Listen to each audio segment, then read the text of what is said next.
Hi welcome to my channel Madhu's education alerts. This is your Madhusudan. ఈరోజు ఈ వీడియోలో AP ఎంసెట్కి సంబంధించినటువంటి ఒక లేటెస్ట్ అప్డేట్ అయితే రావడం జరిగింది. సీట్ అలాట్మెంట్కి సంబంధించి అందరూ ఎదురు చూస్తున్నారు. అయితే యాక్చువల్గా రిలీజ్ ఆఫ్ సీట్ అలాట్మెంట్ అనేది మనకి 4th ఆగస్ట్ అనేది మనకు ముందుగా చెప్పారు. కాకపోతే ఇప్పుడు ఒక లేటెస్ట్ అప్డేట్ అయితే వచ్చింది. ఇప్పుడు ఇక్కడ ఒక్కసారి మనం చెక్ చేసినట్టయితే ఇక్కడ క్లియర్గా ఒక అప్డేట్ అయితే రావడం జరిగింది. Due to honourable high court orders the allotment will be delayed and the exact date will be informed as directed by the honourable high court.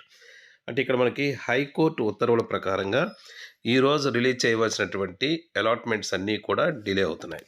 అయితే దీన్ని ఎప్పుడు ఎగ్జాక్ట్గా డిలే అయితే ఎప్పుడు అలాట్మెంట్ ఇస్తారనేది ఎగ్జాక్ట్ డేట్ అనేది త్వరలోనే ఇస్తామనేసి ఇన్ఫర్మేషన్ అయితే ఇవ్వడం జరిగింది. అంటే దీన్ని బట్టి మనకు అర్థమవుతుంది ఏంటంటే ఈరోజు మనకి ఈ సీట్ అలాట్మెంట్ అనేది ఈరోజు మరి జరగటం లేదు.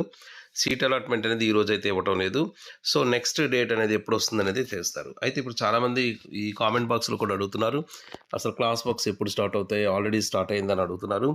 ఎవ్వరూ దీని గురించి ఎక్కువ టెన్షన్ పడాల్సిన పని అయితే లేదు. ఎందువల్లంటే క్లాస్ వర్క్ ఆగస్ట్ నుంచి క్లాసెస్ ఇక్కడ చూడండి commencement of class work from 4th August 2025 అని ముందైతే ఇవ్వడం జరిగింది. బట్ ఇప్పుడైతే సీట్ అలాట్మెంట్ కూడా మనకి పోస్ట్పోన్ అవ్వడం జరిగిందో క్లాస్ వర్క్ అనేది కూడా మనకు ఆటోమేటిక్గా పోస్ట్పోన్ అవుతుంది. కాబట్టి ఎవరు కూడా దీని గురించి ఎక్కువ టెన్షన్ పడాల్సిన అవసరం అయితే లేదు. ఇక ఈ క్లాస్ వర్క్స్ ఎప్పుడు స్టార్ట్ అవుతాయి, సీట్ అలాట్మెంట్ ఎప్పుడు రిలీజ్ చేస్తారు, అలాగే క్లాస్ వర్క్స్ ఎప్పటి నుంచి స్టార్ట్ చేస్తారు, వీటన్నిటి మీద కూడా ఒక అప్డేట్ అయితే రావడం జరుగుతుంది. అది వచ్చిన వెంటనే నా ఛానల్ ద్వారా మీకు తప్పకుండా తెలియజేస్తాను. ఇది ఈ వీడియోకి సంబంధించి. ఇంకా దీనికి సంబంధించి మీకు ఏమైనా డౌట్స్ ఉన్నట్టయితే కామెంట్ బాక్స్లో పోస్ట్ చేయండి. తప్పకుండా నాకు తెలిసిన ఇన్ఫర్మేషన్ మీకు ఇస్తాను. Thank you so much for your watching.